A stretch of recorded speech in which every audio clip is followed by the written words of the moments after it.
एडीसीआर सियालकोट की इकबाल संघेड़ा से anti corruption की तफ्तीश मुकम्मल।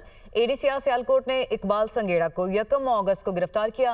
रिपोर्ट के मुताबिक इकबाल संघेड़ा को 3 मरतबा अदालत पेश करके 13 रोज का जिस्मानी रिमांड हासिल किया गया। इसी से मुतालिक मजीद मालूमात हासिल करेंगे नुमाइंदा दुनिया न्यूज मोहम्मद इशफाक ने हमें ज्वाइन किया। इशफाक, क्या डिटेल्स हैं मजीद? जी बिल्कुल, करप्शन के इल्जाम में गिरफ्तार एडीसीआर इकबाल संघेड़ा से एंटी करप्शन ने तफ्तीश मुकम्मल कर ली। तफ्तीश से मुतल्लिक एंटी करप्शन की रिपोर्ट दुनिया न्यूज ने हासिल कर ली है, जिसमें ये कहा गया है कि इकबाल संघेड़ा को 1 अगस्त को गिरफ्तार किया गया और मजमूई तौर पर 3 मरतबा अदालत में पेश करके 13 रोज का जिस्मानी रिमांड हासिल किया गया। एंटी करप्शन ने रिपोर्ट में ये कहा कि जिस्मानी रिमांड के दौरान मुलजिम इकबाल संघेड़ा से एक लैंड क्रूजर बरामद हुई है। मुद्दई मुकदमे से रिश्वत की मद में ली हुई घड़ी भी बरामद की है, जबकि अखराजात की मद में ली गई रकम इकबाल संघेड़ा से मुबल्लिग 14,70,000 रुपए और 5 मरला कमर्शियल प्लॉट्स की असल ओपन फाइल्स भी बरामद की हैं।